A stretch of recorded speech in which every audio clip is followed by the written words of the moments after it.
Holy shit, here we are back again. It's been since April since I had a Warrior Poet podcast, and I'd like to apologize to everybody out there who's been bugging me to get on here again. I do appreciate the nudges, and hopefully we're going to keep this thing rolling this time. Got a few trips to Peru, a few things to do, but I'm committed to the Warrior Poet project from here on out.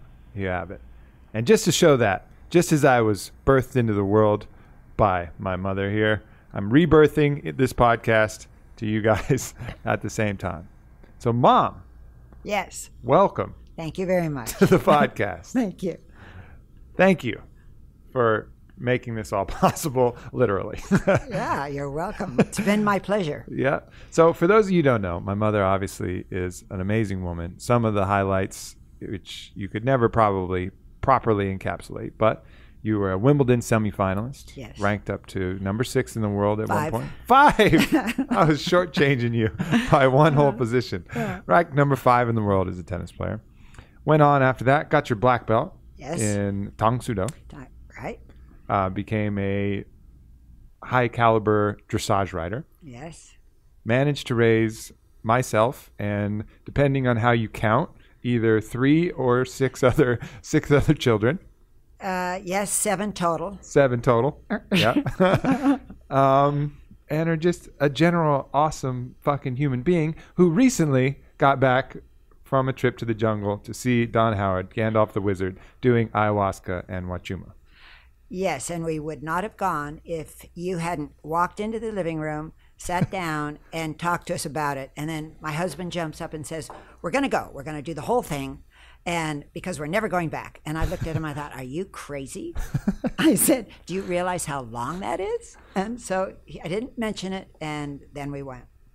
That's awesome. So we're going to get to that. So that's, hang tight, but we're going to go through the full story and learn a little bit about you. And then, because that's a pretty remarkable story. I don't think, there's many people that have, reached that kind of gamut. And I feel very blessed to have that, as of course, such a strong lineage in my family. But let's talk about that, because I'm obviously very close to my grandma. I told a story about my grandmother and seeing her when I crossed over to the other side, doing the Vilka.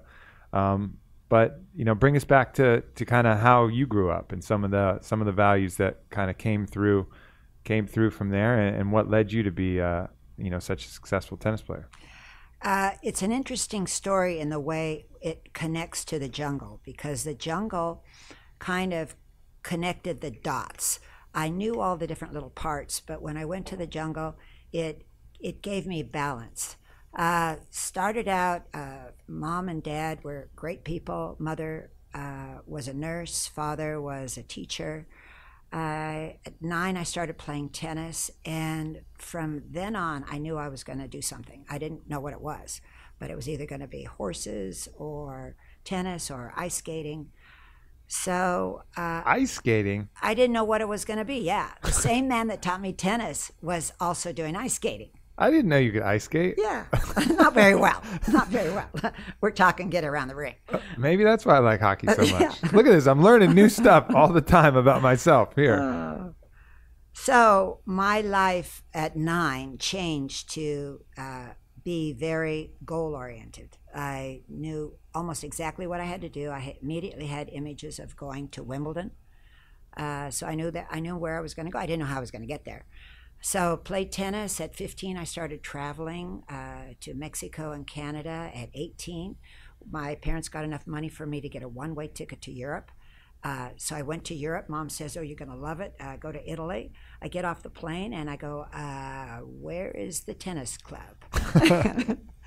So you just brought your racket. Right, you brought like one outfit, right? That's it. And you were just going to show up and play tennis in Europe. That's it. And I didn't even know if they'd accept me. So luckily the guy says, well, you've come this long ways. Let's see how you can do. We'll give you a hotel. So I said, okay. Gave me a hotel, and I'm on clay. And it is ridiculous for a Californian who's played all their life on cement to go play on clay. Now, a clay court player slides and hits the ball. A concrete player runs and hits the ball. So I ran, hit the ball, and then slid. So I was halfway off the court. Anyway, it worked out, and I got enough money to go to the next tournament and the next tournament. After 9 months in Europe, I got enough money to fly home. So Work your way back home. right. So that's how it started, and from then on, I played in Europe all the time. I had a wonderful time playing as an amateur. It's almost impossible to do that now. You can't. Like No. that paradigm doesn't even exist. Like go over, play tournaments, and just work your way around Europe and figure it out. No, it's a shame. It sounds like a great adventure. It was amazing. The men and women played together. So in Italy, I met the Italians, learned a little Italian. Then you go to France, learned a little French. Then you hit all the English tournaments. You go to Ireland, Scotland, play on that grass, get ready for Wimbledon grass. Then we would take trips to Australia and South Africa and then South America. It was a fabulous life. A lot of stress, but everyone was doing it. I mean, I was my own travel agent, my own coach. I did all the museums, everything by myself. I couldn't really get anyone to go with me. Once in Paris, I got a few Americans, they said, we got to go see the Mona Lisa. So I said, great. I took them to see the Mona Lisa. They looked at it, turned around and left. So, all the way to the Louvre, and that's all they saw. Yeah. There just wasn't that much kind of interest in it, but it was a fabulous way to live. Then Billie Jean wanted more money for the women, came in, changed the game so that the women were on their own and made more money, but it separated the men and the women, and then it got so businesslike. All of the special kind of magic went out of it. We weren't treated as guests any longer. We were treated as business people. Mm-hmm. You're making money, you go find your own hotel. Before, we had dinners with dignitaries, with ambassadors, with kings, like the King of Sweden. Then it was, no, you're making money, do your own thing. So all of that left, and we weren't staying in the homes of the people. And then we were just with the women. And I don't know if you've ever been with a large group of women, but I may have once or twice. I don't know. I may not have shared all those stories. You are my mother, but I occasionally have found myself with a large group of women. So you know they get jealous. Maybe. Right. Allegedly, if I had been with a large group of women, I may know that. All right. So they're all fighting for you. And, they get pretty catty. It's not unlike one to start saying something negative about the other one. So anyway, you end up pairing up with one, say, because that's who you practice with, that's who you sleep with, that's who you eat with. And that life just became difficult for me. Mm-hmm. Some of the other women enjoyed pairing up together. It wasn't kind of my cup of tea. Right. And, yeah, nice euphemism. Right. Pairing up together. I'm always wishing, I'm saying, why can't I be both? I mean, look what's out You there. are what you are. You are what you are. Anyway, we did make a lot more money, and it changed the world of tennis. So I was very lucky to get both sides of it. Yeah.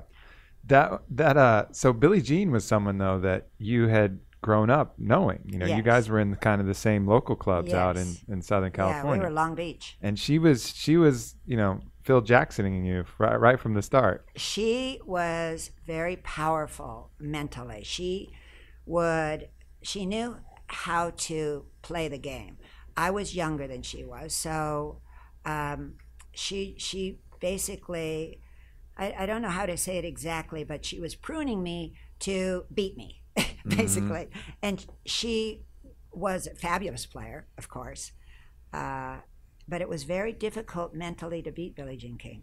She was very strong mentally. You get someone like Chris Evert, and she had a different type of strength.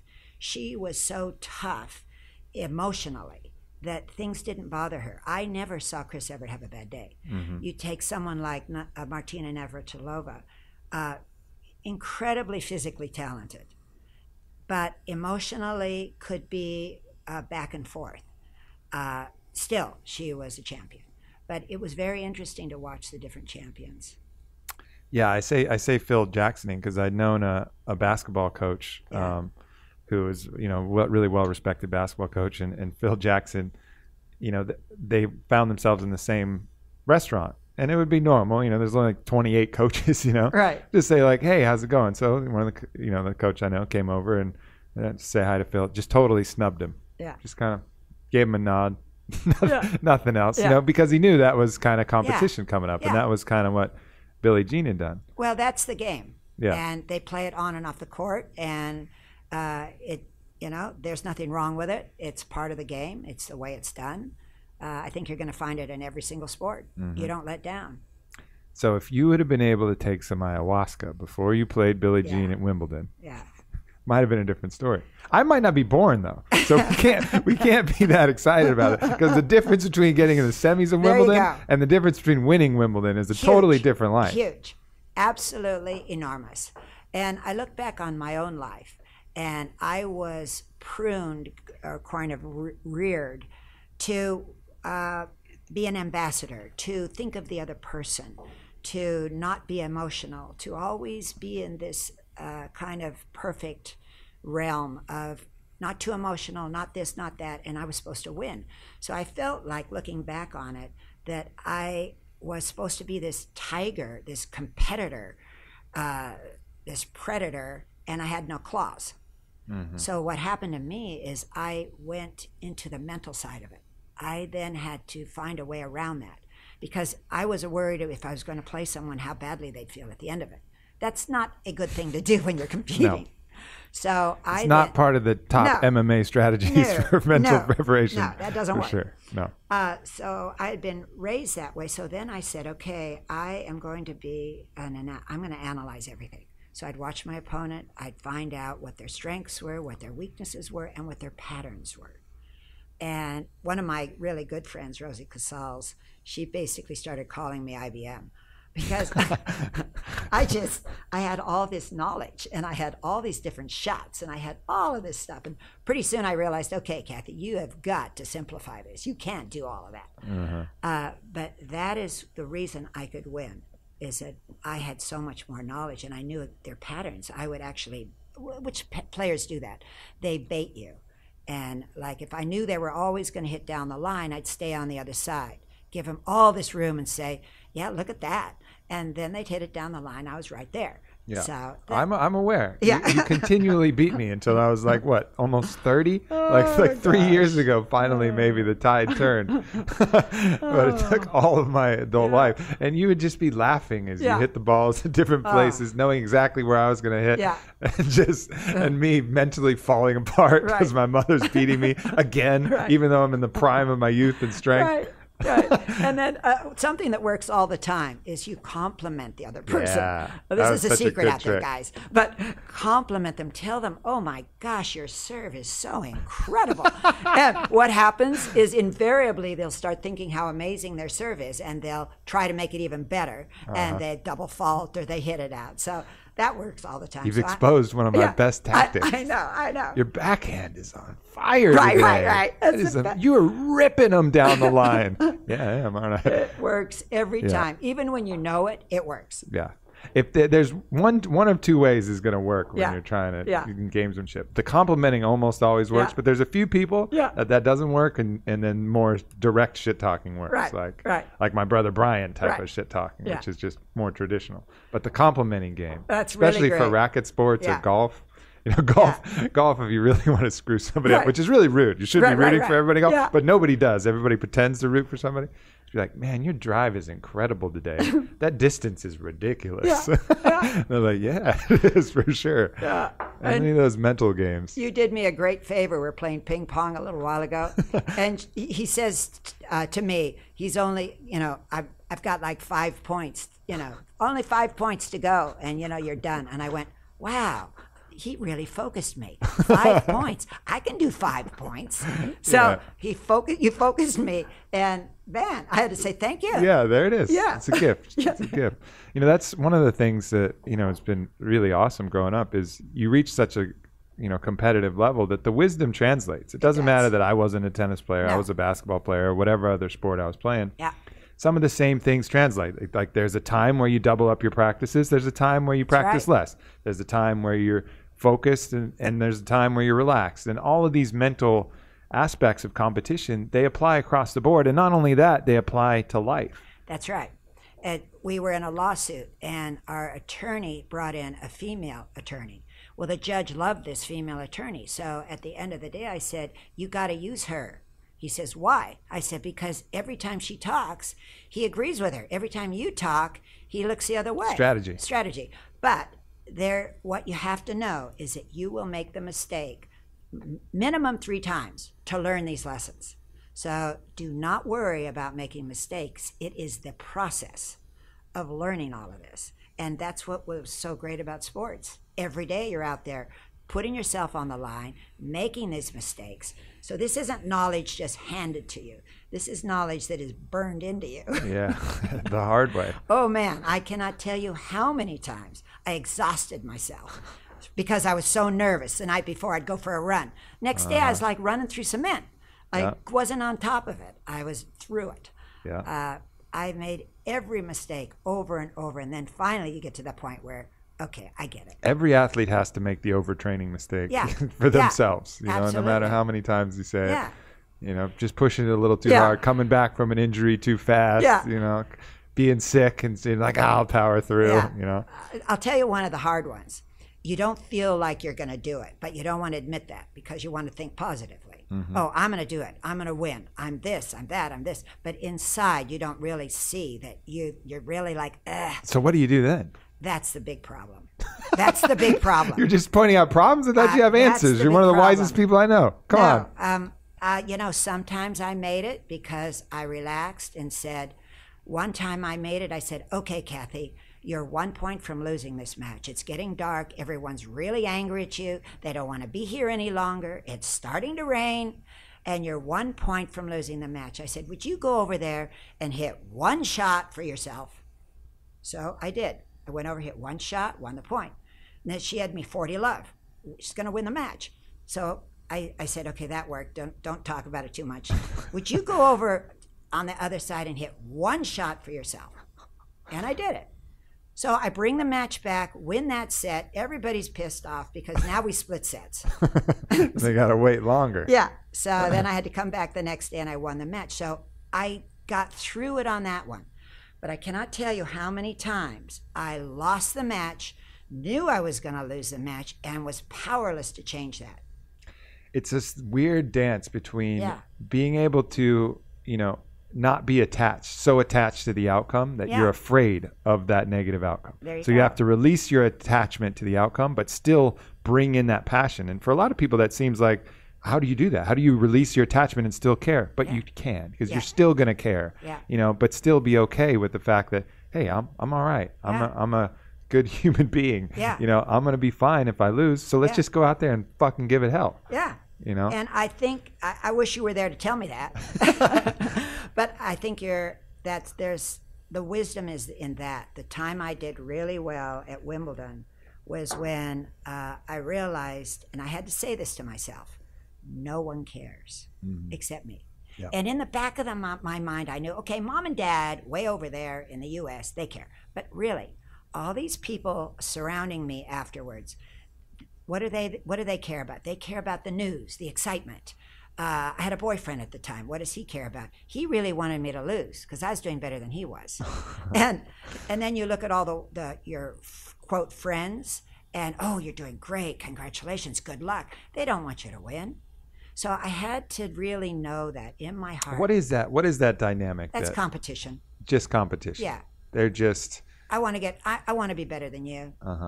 You know, they're trying to be nice. The only people that really kind of wanted you to do well was they didn't want the other guy to win. You know.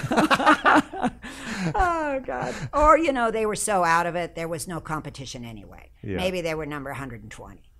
But it's not that you're thinking good or bad, or they like me or they don't like me. It's taking pressure off. And I just released all of that pressure. And that was what enabled me to focus on what I was doing. I was playing for myself. We've also mentioned that, like when you have a slight cold or a nagging injury or an injury or something, that's something that takes a lot of pressure off. Absolutely. Because you're like, well, fuck it, I'm like sick, I'm injured. You know, that Michael Jordan, he had the flu and he performed so well. Well, no shit, it's easy when you're sick. Because you got no pressure. That's you know, it's like you got a built-in excuse. Everybody knows if you don't perform well, you know. Yet that you were sick, so you're relaxed. You're like, let's just see what we can do. You go like, okay, I had a friend. She got a bee sting on her hand. Played the best tennis of her life and it was on her hand. Other times when you'd go out and you'd say, "There's just no way today. I just don't have it," and you relax. Like we were playing. It's like when you receive the serve that's out. Yeah. When you get a serve that's out, you call fault. You just rip it like across court. Like, oh, okay. That's why when I watch someone like take Roger Federer, I watch what he does under extreme pressure, and he blows me away. Mm-hmm. The way he comes up with his best stuff at the most critical time is pure pleasure for me to watch. Yeah, he amazes me. Yeah. So the champions have mastered this. Yeah, one way or the other. I think another thing that impressed upon me that you always mentioned is being either above or below your mind. You know, like you talked about some champions, and I don't know if you want to name names, but you talked about some champions who all they wanted to do was watch cartoons. Absolutely. They never really thought about anything. No. You know, just their mind never got in the way because they never really got there. That's exactly right. And then there's some people who harnessed their mind and kind of mastered that level, probably like Roger does, I'd imagine. Yeah. You know, where they're just above those thoughts that are going to weigh them. So above or below, but don't be right in the middle. No. Don't be right in that mind state because you're going to be screwed. Yeah. Yeah, I mean, I've seen players, especially nowadays, go out and just pound their way through. Mm-hmm. I've seen other ones be inspired. I've seen other ones just ruin themselves with fear and anxiety and thinking too far ahead. Watch what happens when a new younger player gets close to winning. It's real iffy, and you like to watch which way they're going to go. Sometimes they'll win, but then the next year, watch them. But that's the beauty. That's the beauty of sports. You know, that's why no matter what sport it is, when the stakes are high and people really care, it's awesome to watch because really what you're watching is you're watching how people respond to this immense pressure that's been put on them. Are they going to rise to the occasion? Are they not? You know, and that's what really makes it interesting, and that's the microcosm for life because. Without all the cameras rolling and without everything, we all have those moments, and we either fold or we either overcome. And the rewards to our own lives are just as great as the rewards to these athletes on a different scale. That's right. Whenever you got into kind of a difficult situation, I would look at you and sorry for saying this, but I would say it's like the samurai sword. How do they make a sword? They pound it. And they mold it, and they put it in the fire, and they bring it back out, and they pound it, and they hone it, and they sharpen it. Shit, I thought that was my idea, and now I realize it was your idea. Sorry, everybody, that was not my original idea. No, we both worked on it because that was your love. Yeah. That was your love. And that is really the way we learn, you know? Yeah, no doubt. Yeah. So if you were to take a look back, and we got a lot of other areas to touch on, but if you were to take a look back now with your wisdom and give yourself some advice, you know, going back, which would apply to, you know, advice to giving to people now, what would you say would be the lessons that you've learned or just a few simple things that you would tell yourself? For me, I'm really glad that I went for things. On the other side, I didn't have enough balance. I didn't say, you're doing fine. This is the way it is. This is the process you go through. I would chastise myself. I would feel like I was the worst person in the world. I would want to go eat pastries until I was sick. You know, I just didn't have balance. I didn't realize you're fine. This is okay. You can make it.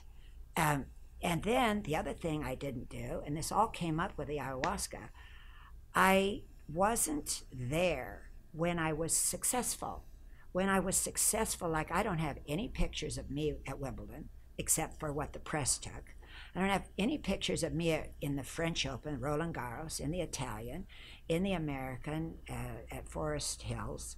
I don't have any of it because when I was successful, that was just the step I hit to get to the next step.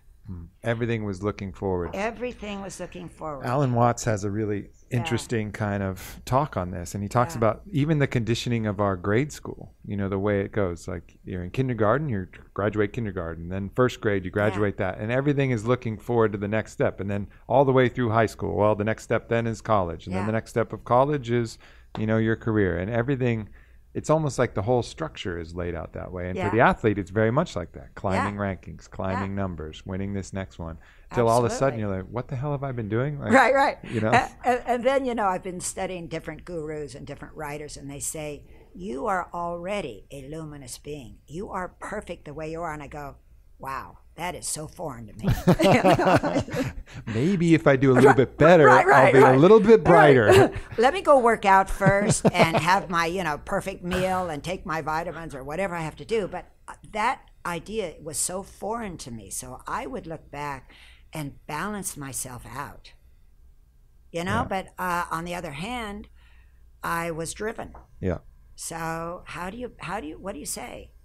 Yeah, I mean, I really, you don't ever regret the mistakes and the stuff No. like that. It's just almost the quality of life Yeah. that you look back. Like, Yeah. I can look back and look at all these different choices and whatever, but really the only thing that I could say would be to just stop stressing so much about the Yes. negative and stop beating yourself Yes. up about this other stuff. I mean, at 25, I was so stressed out about what I was doing or where I was going to be and how I was going to do it. I would tell myself, Alexander the Great conquered the world at 25. That's What the right. fuck are you doing, Aubrey? You're doing nothing. Yeah. Yeah. You're worthless. You haven't accomplished anything.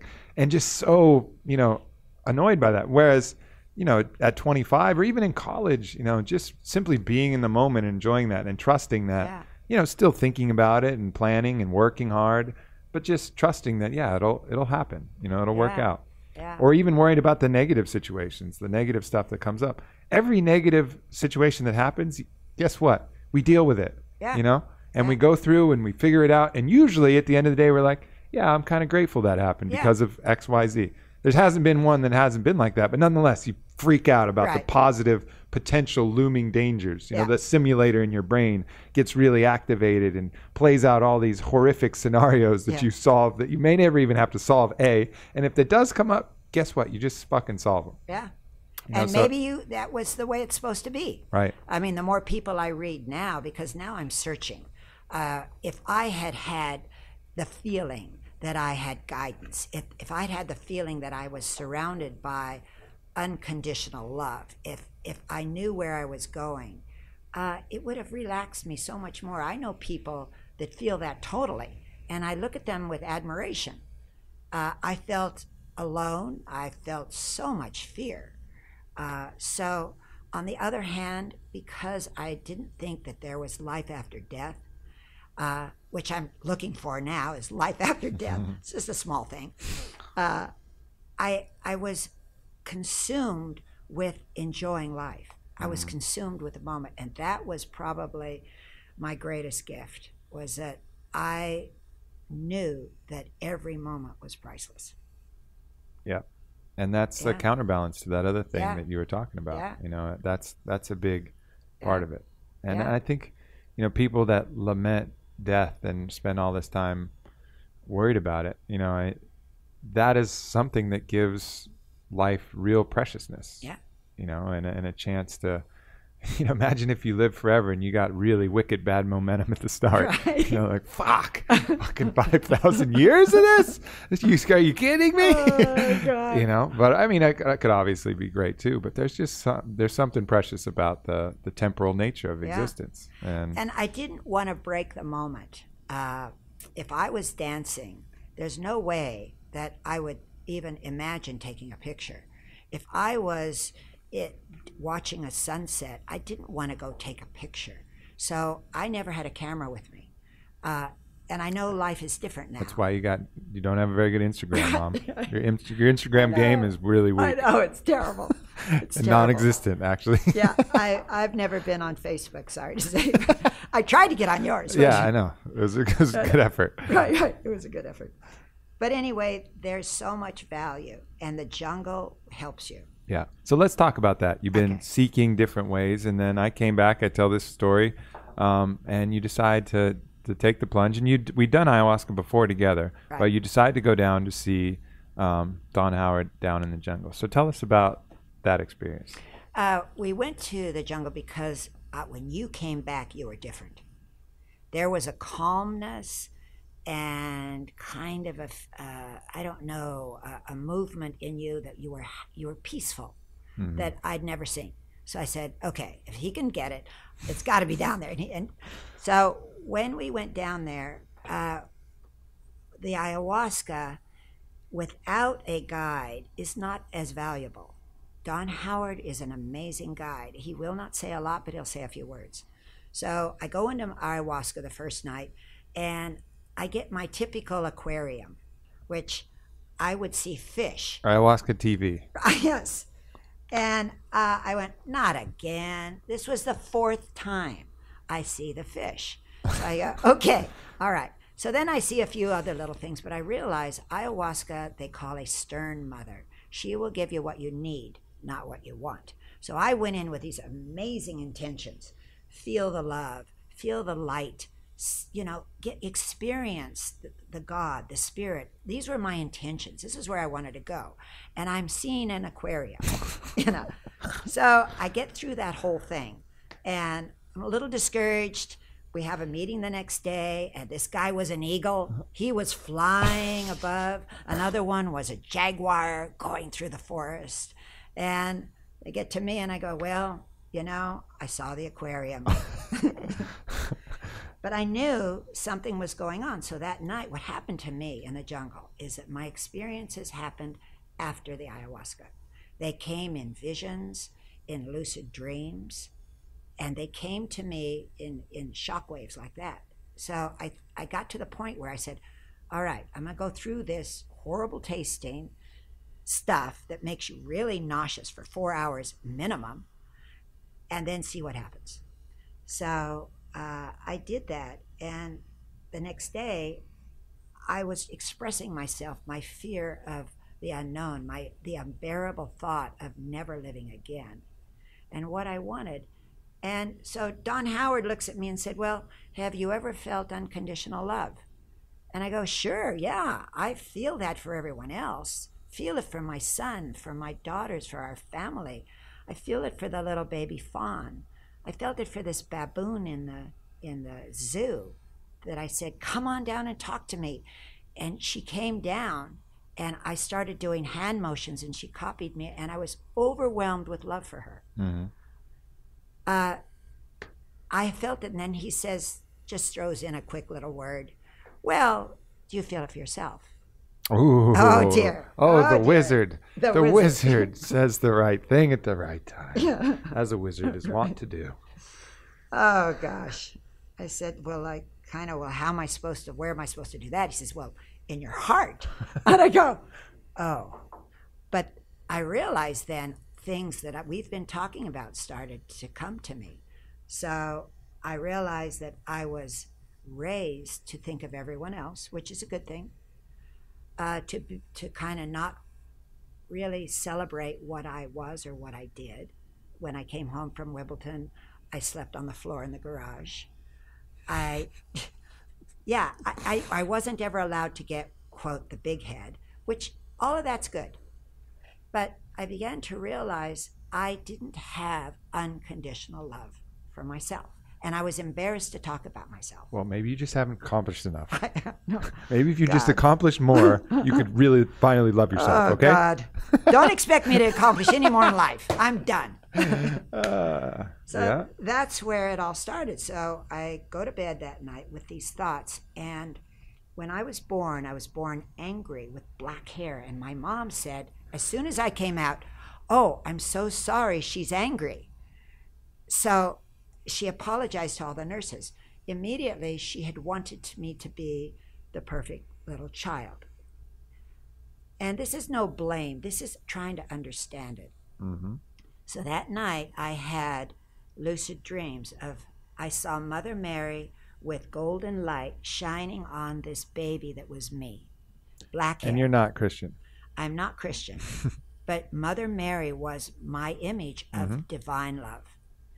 And I was dressed, I thought, first I imaged myself, and this was a lucid dream, with silks and jewels and amazing. I was special. I was like royalty.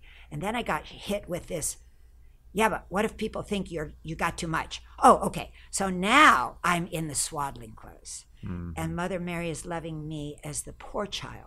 So then I felt better. because I was both. Right. Even in my lucid dreams, I couldn't be too good.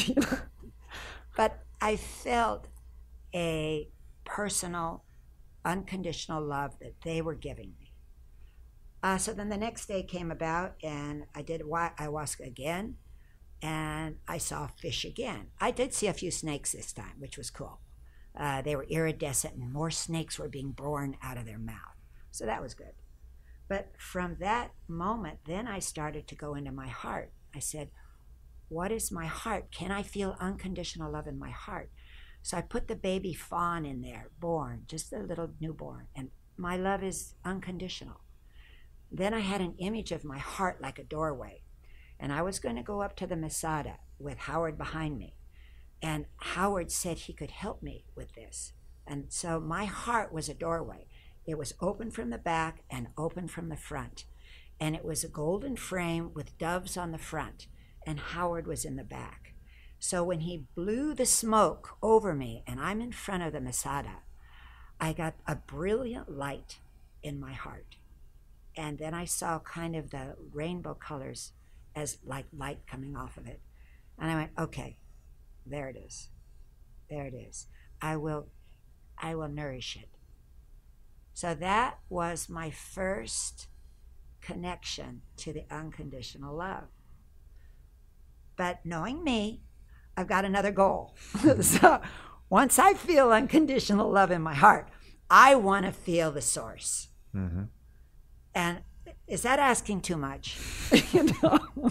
I don't know. You got to ask ayahuasca. I mean, I read all these other reports, and these people feel the source. They feel the light. Sure. They're transformed. So this is my goal, my intention. So I take Vilka. I go to take Vilka. So you'd switched over from the ayahuasca to the Huachuma. Yeah, I was stuck in this deal, but it carried through. And Vilka is a very potent DMT substance that you snort, actually. 5-MeO DMT, DMT, bufotenine, and old 4,000-year-old recipe snorted through a Chavin knuckle bone snuff tube. It's amazing stuff. And you have the real knuckle bone. The real knuckle bone. 3,500 years old. Yeah. Everything is steeped in ceremony. Everything is real. The Masada had come to life in front of me. I saw faces. So I was trance-like. So I take the Vilka, go back and lie down, and I start seeing everything. I start seeing tunnels. I start wanting to ascend. I surrender myself. I see a little light, and I want to go towards it. Then I see figures in front of me, and I didn't know what they were, whether they were, I felt they were ancestors, and they were large 6 figures, 5 figures in front of me, standing there. And I thought, that's cool, but I'm after the light. So I started, excuse me, pardon me. Right. Would you mind stepping out of the way? I'm heading toward the light. This is what I did. I bet you are. Right. Good luck. This is what I did. So I'm on this tunnel going upwards, and there are vines and everything going upwards. And anytime I saw light, I'd dart over to see the light. Didn't see much. So I finished the Vilka, 45 minutes, go back in, and Howard is there. And another guy is taking some more. And I go, Howard, I didn't get where I wanted to go. So he said, would you like some more? Do you think you can handle it? And I said, yes, I can handle it. Take more. And I mean, I'm just snuffing this stuff up. And, you know, I didn't care about dying at this stage. Right. I wanted to get to the light. Go back, lie down. There's not an actual risk of dying, everybody listening. But yeah. You're supposed to feel your death. Yeah. I metaphorical death. Yes, you feel yourself in the world of spirits. So I go back, I see a large spirit in front of me, dark shape, amazing, like man shape. And I go, that's cool. That's nice. I like that. Then I go into another room, a veil parts, and I see other things. And I go into another room, and my dead loved ones, I think, are there. So I tell them all I love them. But I'm on a mission. I'm going to the light. So I keep looking room to room. Pretty soon the Vilka's over with. And I come back.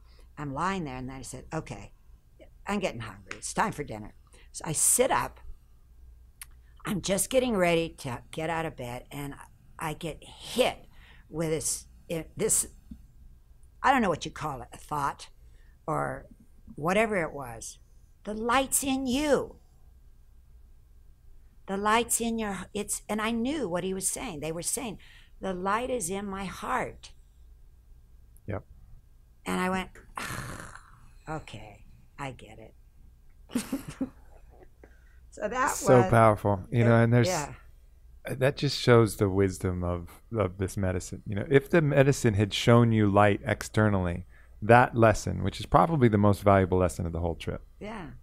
it may not have hit you, because you'd have been like, oh yeah, the light, it's out there. You got to go down to Peru. You go, you take a boat, you go to the jungle, you snort some stuff out of a tube, and then you can see the light, right? Which is cool. Yeah. But what's way better is knowing that you're carrying that light in your heart, that spark of source, that force that animates all life, and that it animated creation on the macro level. You're carrying that in your heart, like a little furnace, always there with you. And how can you love Source without that incredible feeling that you love yourself? Because you are Source. We are Source. How can you feel one with everything? If you don't appreciate, you don't start with you. I can't feel one with the animals, one with the plants, one with the source, one with the light, one with anybody, Jesus, Buddha, Allah, any of them, Krishna. I can't feel it until I feel it inside. So I got a huge lesson. It doesn't mean I can't get more, because you know me, I'm going to go for more. But I can't go anywhere but here. This is, I have to feel this and understand this. How big is that? As big as it gets. Yeah. Yeah. As big as it gets. Yeah. It's funny that, I think there's going to be a lot of people listening here, and they're going to be thinking about their own parents. Yeah. And they're going to be, roughly my age or around thereabouts, a little younger, a little older maybe. But this wisdom about these plant medicines, and even this basic understanding of spirituality, of the word source, because for the older generation, it's either God or atheist, right? And there's all of these different levels of patterns that people have been stuck in because they really didn't have a way. They didn't have the internet. Right. They didn't know about ayahuasca. They didn't have podcasts. We're so fortunate to be able to have these things. Yeah. So they're going to be thinking, how can I get my parents interested in doing some of this? How can I help them? So what would you say as far as for people to try and get their loved ones, aware, interested in these kind of fields? Well, if I go with what happened to me, it was you. And Howard talks about reciprocity. I gave you my heart and soul. You gave me all the love back. I gave you this, you give me that. So if they have something that they really want to get to, use to improve their life, do it. Then go to your parents and say, this is what happened to me. Let them want it. Let them see it. And let them, because some of them are going to be afraid and say, I'm fine. And that's great. So others are going to say, towards this end of my life, that's what I want. Be the change. Be the change. And then let them see it. Seeing your change. I've seen you do other things. I wasn't interested. Yeah. When I saw this, I was interested. That's why I went. So the reciprocity is beautiful. Yeah. Yeah.